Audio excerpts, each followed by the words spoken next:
fortunate to have some of the journals of Dorothy Wordsworth, the sister of William.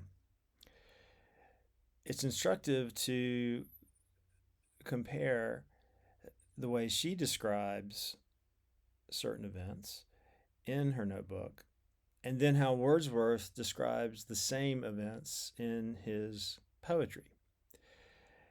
Now, it has been fashionable to wonder if some of Wordsworth's poems grow right out of some of Dorothy's descriptions of the landscape.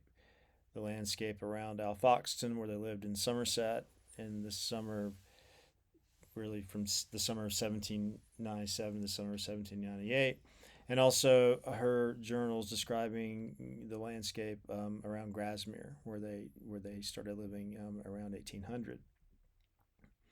It's been fashionable to wonder if Wordsworth is as original as has often been thought.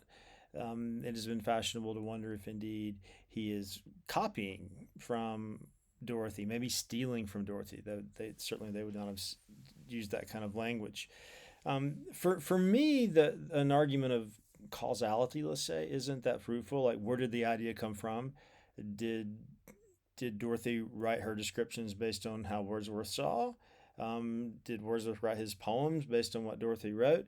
Um, those are legitimate questions to ask, but for me, it's more instructive to think about Dorothy not simply as William Wordsworth's sister, who may have provided him raw data that he turned into poetry.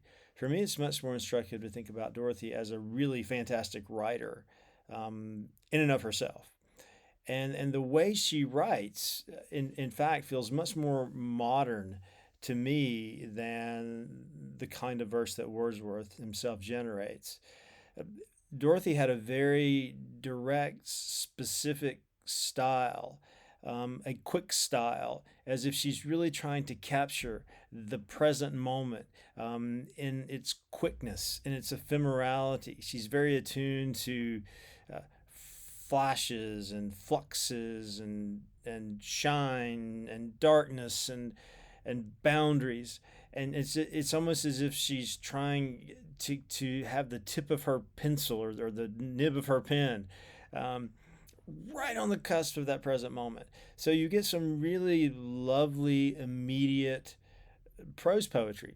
When I read her, I think of someone like Marianne Moore, whose verse has a casual feel, but also is recording a very mercurial mind trying to understand what is before her.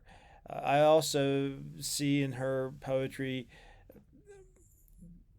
a kind of early version of the poems that Frank O'Hara wrote in his lunch poems in the middle part of the 20th century. The poet, during his lunch break from his job at Museum of Modern Art, O'Hara would just sit on the street and again try to jot down whatever he saw. So there's a really uh, quick, vibrant immediacy to O'Hara, to Moore, and to Dorothy Wordsworth. It seems to me that we can treat her as a very important, I'm going to say, prose poet in the 19th century. She wrote in prose, yes, but the lyricism and the musicality, the strangeness of her language makes it feel more like poetry than prose, than sort of journalistic recording of what is. So that's my introduction to Dorothy Wordsworth, whose work I love more and more every time I read it. So what I want to do to go a little more deeply into her writing is to look at really a major moment in her notebook, in her journal rather. This is 1800, October 3rd, in Grasmere, the Lake District. This is where Wordsworth grew up, and where Dorothy herself was spent much of her childhood. And and I want to look at how she describes a man wandering over the landscape whose job is to gather leeches. how she describes this man in a brief passage in her journal, and then look briefly at how Wordsworth describes the same man in what is one of his most powerful and notable poems, Resolution and Independence, sometimes simply known as the Leech Gatherer. So here's Dorothy.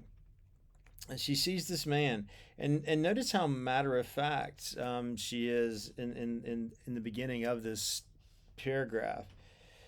She says, when William and I returned from accompanying Jones, we met an old man almost double. He had a coat thrown over his shoulders above his waistcoat and coat.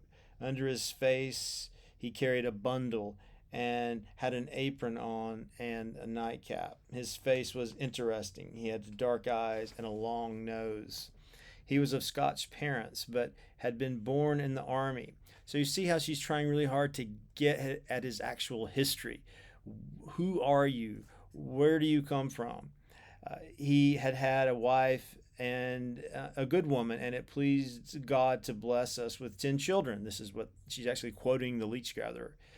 All these were dead, but one of whom he had not heard for many years, a sailor. His trade, the leech gatherer's trade, was to gather leeches, but now leeches are scarce, and he had no strength for it. He lived by begging and was making his way to Carlisle, where he should buy a few goodly books to sell. He said leeches were very scarce, partly owing to this dry season. And then she goes on to describe how the prices of leeches have fallen. And she reports that he had been hurt in driving a cart. His leg broke, his body driven over, his skull fractured. He felt no pain till he recovered from his first insensibility. It was then late in the evening when the light was just going away. So this feels almost like the shorthand for a novel or a short story at the very least. The lineaments of a man, where he comes from, the losses of his wife and child, the wandering over the fens and the fields of the Lake District looking for ponds where he can dip his legs so the leeches will latch onto his legs, and how hard his life is, and how he's broken his leg and fractured his skull. And then this final image, it was then late in the evening when the light was just going away. Dorothy puts that in quotation marks. It's not clear, is that her voice? Is it the leech gatherer's voice? We don't know. The point is, there's a specificity, a particularity here. She is interested in this man, not what he symbolizes, not what he means to her, but this man as an other who has a particular life and has suffered in particular ways and has a really difficult life. But yet there's a startling beauty arising from this life that Dorothy does not announce as if the man is somehow a symbol of a redemptive force. Rather, she just ends her description by saying he felt no pain till he recovered from his first insensibility. It was then late in the evening when the light was just going away. So there's this beauty of the natural world that persists in spite of this man's painful life, and perhaps will sustain this man despite his painful life. So it's a striking portrait of what we might call the isness, the isness of life. What medieval scholastic philosophers call it, like hakitas, like thisness. She's interested in that, like William Blake is. The very, very particular Blakean way of seeing here. It's as if she's a painter with her pen, trying to get the most interesting details down, but not just in a journalistic way, in a way that's very attuned to suffering and beauty. Now, Wordsworth, in his famous poem Resolution and Independence, certainly shows that he is capable of writing very particular imagery.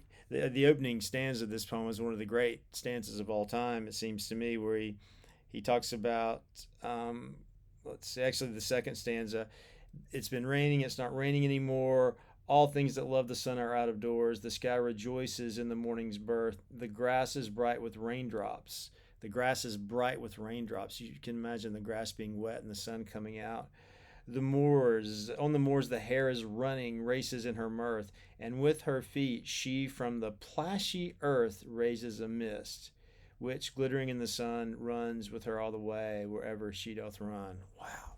So, so the hare is running through this meadow and splashes up the water from last night's rain, and the way the sun shines into the water drops creates the rainbow effect. Which makes, to me, the rest of the poem a little bit of a downer, because Wordsworth, as he opens this poem, says, I'm really depressed, I'm really despondent, and he sees this old man, he sees this leech gatherer, and he says he looks like a stone. He says he looks like a sea monster. So he's immediately not seeing this man for what he is. He's seeing this man for what he reminds Wordsworth of. So he'll say, this man is like a huge stone, or this man is like a sea beast crawled forth. So already the man is not interested in Wordsworth as a man. He's more interested in Wordsworth as what he reminds Wordsworth of. And then Wordsworth is struggling with despondency, asks the man what he does. And the man starts talking, and immediately Wordsworth cuts away from what the man says to what the words mean to him. And ultimately, the man becomes a sort of symbol of endurance. And then after Wordsworth talks about the man in this way, he then asks him yet again, what is it that you do? I asked him a second time, and the man responds a second time. So I'm not denigrating this poem at all. It's a powerful poem. I love this poem. But I think the older I get, the more I'm drawn to the kind of writing that Dorothy does. It's like Wordsworth is more interested in the oughtness. This man ought to symbolize these things to me that will help me move through a crisis. And that's what happens. Wordsworth basically turns the man into a therapeutic force, but not by paying attention to the man's personal history or the man's particular suffering, but rather immediately turning the man into a kind of symbol or allegory for some kind of redemptive energy. And this is what Wordsworth often does. More than once, more than this time, we'll see Dorothy describe a scene. Most famously, she describes daffodils by the lake in much the same way she describes the leech gatherer, in a very particular way, without worrying too much about meaning with a big M. And then Wordsworth writes about the same experience, turning the daffodils into a symbol of how sometimes there are moments in our life, he calls them spots of time, that can nourish us far beyond the actual perception of the moment. So for Wordsworth, the daffodils become a kind of marker of the mind's power to enter into therapeutic memory. So there you go. Two different ways of thinking about writing by looking at the contrasting styles of Dorothy Wordsworth and her brother, William.